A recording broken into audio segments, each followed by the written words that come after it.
So one of the objectives behind these lessons plans is to learn how to analyze a circuit. And what I mean by analyzing a circuit is that we want to find output signals of a given circuit due to a given input signal. In other words, what we said before is that we want to be able to predict the behavior of a circuit when given a particular input signal. And that form of prediction is in terms of output signals. Then we want to design, and what I mean by design is we want to develop circuits, create circuits to process signals to obtain some desired output or information. And then finally we have evaluation, in which we look for the best solution among many alternatives based on some type of criteria, maybe cost, power, or minimizing the parts count. Now we're going to go through a laundry list or litany of symbols and units, and I just want to introduce these, and we'll talk about these variables and units in more detail as we go along and go through the course and lesson plan. So here we have, first of all, the International System of Units consisting of 6 fundamental variables or units. Here we have a meter denoted by little m. We have the kilogram denoted by kg. We have second denoted by seconds or s. Ampere denoted by cap A, and Kelvin denoted by cap K, and candela, or which luminous intensity or candles denoted by little cd. And based on these 6 fundamental units, we can derive other measurable units from these set of 6. Now let's go through the list of some important quantities, their symbols, and unit abbreviations.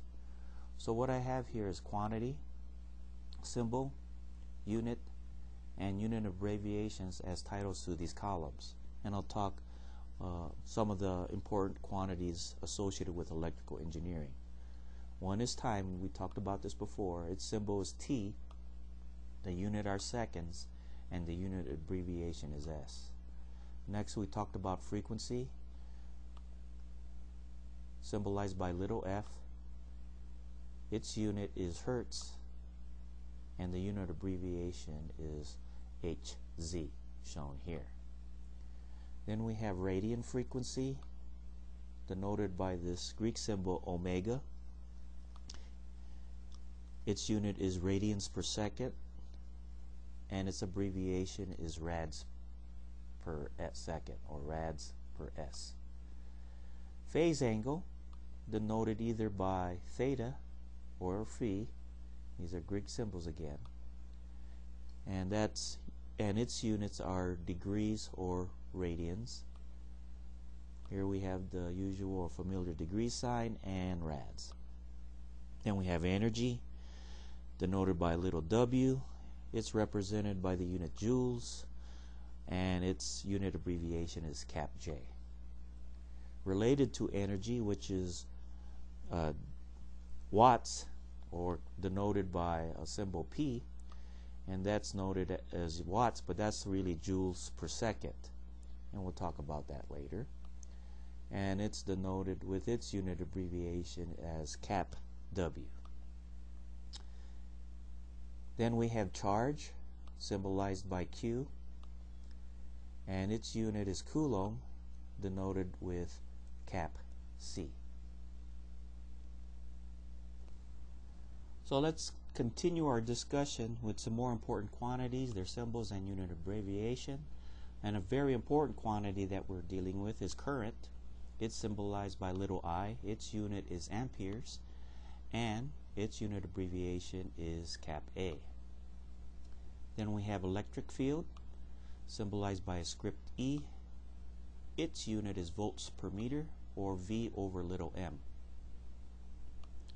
Then we have voltage, symbolized by little v. Its unit is volt, and its abbreviation is V, or cap V. In voltage, basically it's the amount of energy you need to move a coulomb of charge. That's the basic definition, but we'll talk about this as we go along. Impedance is a generic term for resistance, and its symbol is cap Z, has unit of ohms, and it has this Greek symbol cap omega. Corresponding to impedance is the reciprocal of impedance is admittance, and it's symbolized by Y. Its unit is Siemens, and the unit abbreviation is cap S. Then we have resistance, which is sort of, you can think of the real part of impedance, and it's symbolized by R. Again, the unit is ohms and cap omega. And the reciprocal of resistance is conductance, symbolized by cap G. It's again units of Siemens, and it's symbolized with cap S. Now the imaginary part, when we talk about impedance as a complex number, the imaginary part associated with is reactance, and it's symbolized by X. Its unit is again ohms, and its unit abbreviation is cap omega. And then on the next slide is the imaginary part of admittance, and that's the subsistence, and it's symbolized by B. Unit is Siemens, and its unit abbreviation is S. Then we have two types of inductance. The first one is self-inductance, due to the element itself, a circuit element. Its symbol is L, its unit is henries, and the unit abbreviation is H, cap H. And then we have mutual inductance, which is like transformers or antennas, and its symbol is L.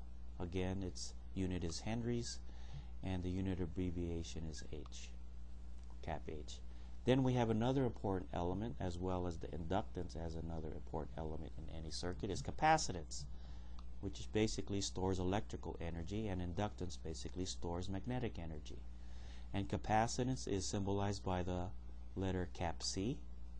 Its unit is farads, which is a very big quantity. Its unit abbreviation is farads. Then we have magnetic flux, symbolized by this cap V. Its unit is Weber, and the symbol unit abbreviation is WB.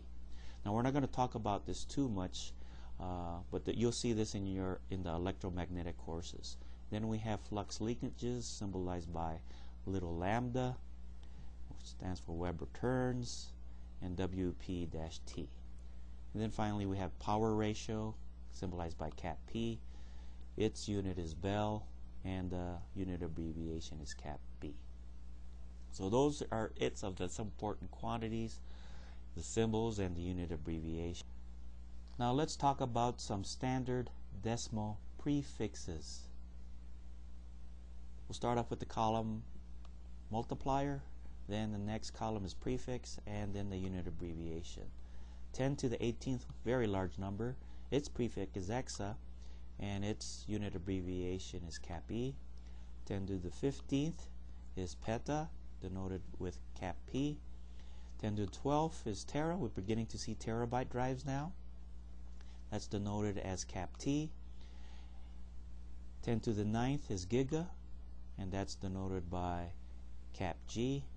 10 to the 6th is mega, denoted by cap M. 10 to the 3rd is kilo, denoted by little k. And then we have the numbers that involve smaller variables, 10 to or quantities. 10 to the minus 1 is deci, or denoted by little d. 10 to the minus 2, known as centi, denoted by little c. 10 to the minus 3, denoted as milli, denoted by little m. 10 to the minus 6 is micro, denoted by this omega nu. 10 to the minus 9 is nano, denoted by little n. And 10 to the minus 12, denoted as pico, usually found in farads, is denoted as small p. Then 10 to the minus 15 is femto, which we'll see, which I, in my experience, found in like small pulse duration lasers, femto, and that's denoted by F, or femtoseconds, when I talked about lasers, dealing with small duration, high energy lasers.